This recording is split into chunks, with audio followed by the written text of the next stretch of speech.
Actually, this is what I want to talk about.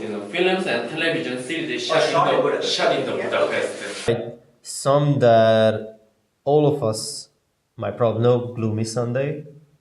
I don't know. Oh, I yes. heard that. Yeah, I've heard that. Okay. I know the music as well. Underworld. Underworld? Yes. Okay. Hellboy 2. Have you Okay. seen the Hellboy movies? Yeah, Hellboy. It's with the red guy who has his horn. He's technically a devil and he has his horns cut off. There's a recent movie as well. It's a remake again. Yeah, Sort of. They rebooted Yeah. the franchise. It's like a comic book adaptation. Okay. Also, Transporter 3. Okay, yeah. I saw that. Okay.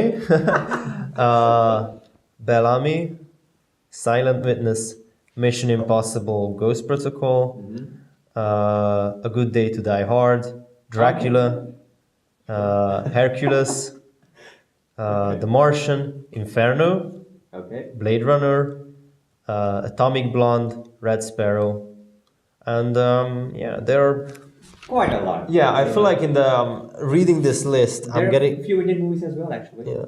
I'm getting the impression that the more popular movies are from the past decade that have been shot here. The others are more obscure. But what exactly are we talking about here? What do you want to do with this? Actually, I didn't decide anything about it. All right, so Okay, this is where the co-moderator jumps in. No, I actually can bring up a very interesting thought about this. Is that I'm curious about yours. What have you? How have you experienced Hungary and Budapest in these movies? Actually, when I look at the Martian, I was surprised that there is a Chinese space station. It was shooting in the Budapest, but also America space station is shooting here as well in Budapest. It's shown as some FBI or CIA working place, or they are trying to Action scenes. action scene. They are trying to fight against some social Soviet something like that. It's kind of I saw many things in these movies. Cool. So this is what I have a stereotype or bias. Something. Yes, you're actually close. You're not far off the mark. Yes, I have to. Before you guys continue, I want to say that the main reason, as you said about the space stations, the main reason these movies come here is because the production cost of the movie is lower here, of course. Yes. But then again, they decide to present Budapest and Hungary in a way they wish. So, what about your experiences? I don't go to a lot of movies, so I haven't seen almost any of those. In fact, I don't think I saw any of the ones that you I'm just sorry, but me neither. It's just read like out a few loud. in there that I watched. That's it. I stopped watching American movies. They're just not interesting enough. I actually, you know what I like? I like the Hungarian movies that were made in the 30s and 40s and 50s and even 60s. So I spent a lot of time borrowing DVDs or buying them. They're not expensive. You can get them for 900 forints. Hungarian-made movies. Now, my Hungarian language skills are not great, so I don't understand everything. Sometimes they have subtitles, but very rarely. Recently, I watched a Hungarian-made movie called Body and Soul.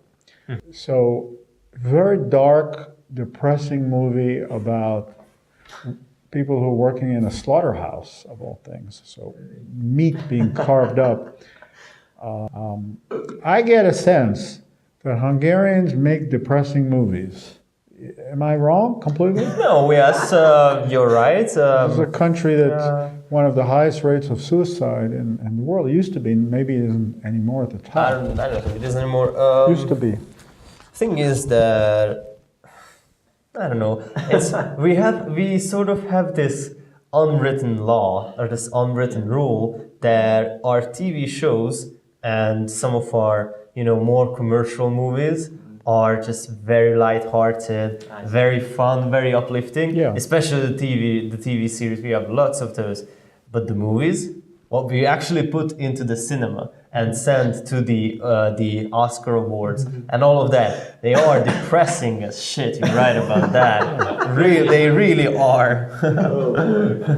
I don't know. It's I feel like the best directors of Hungary, the ones that have been bestowed the most talent, they consider themselves more like artists rather than just directors. They consider themselves to be poets. That's the symbolism you mentioned, especially in the 2000s.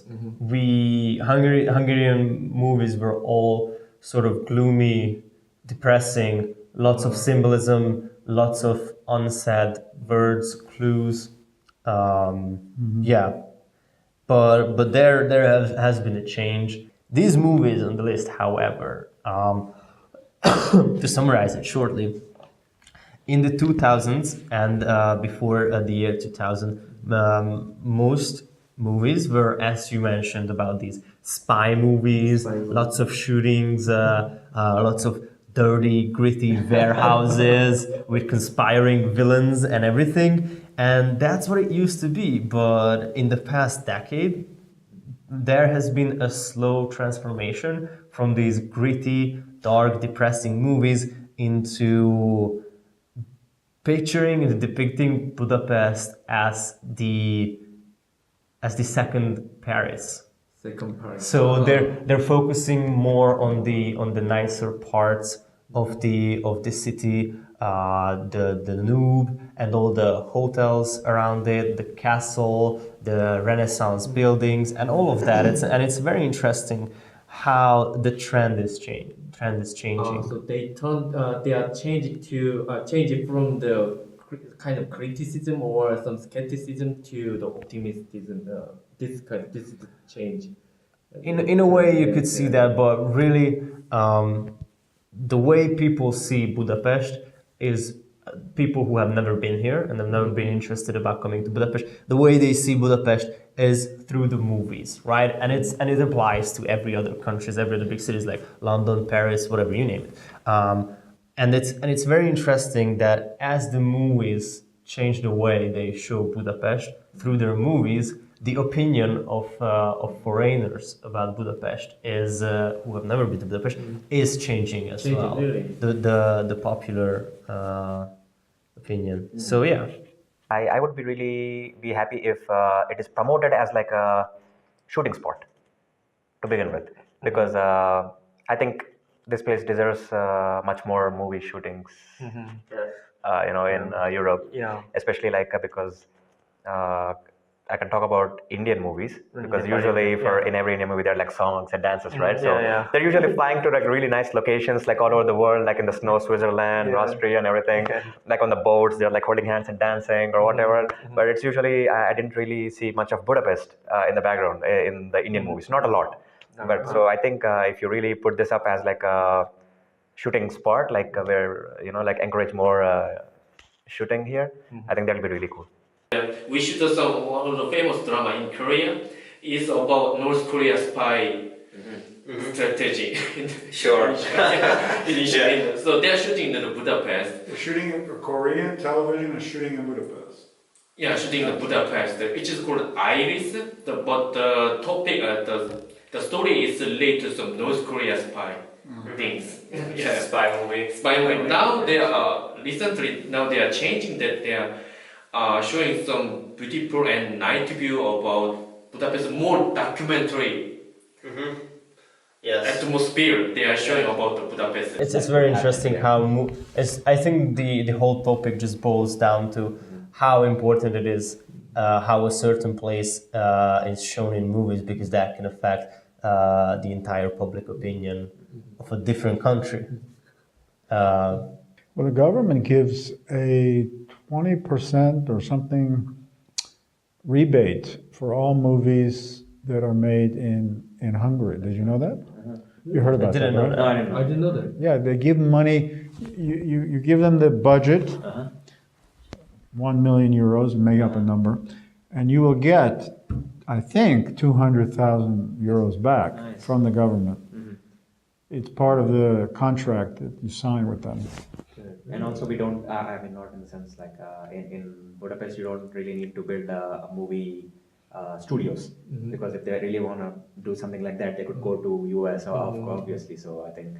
Yes, what's interesting is the outdoors. Yes, it's the outdoors here. So basically, and it's beautiful here. So Yeah. if it's like much more accessible and more easy to get permissions to shoot, I think more.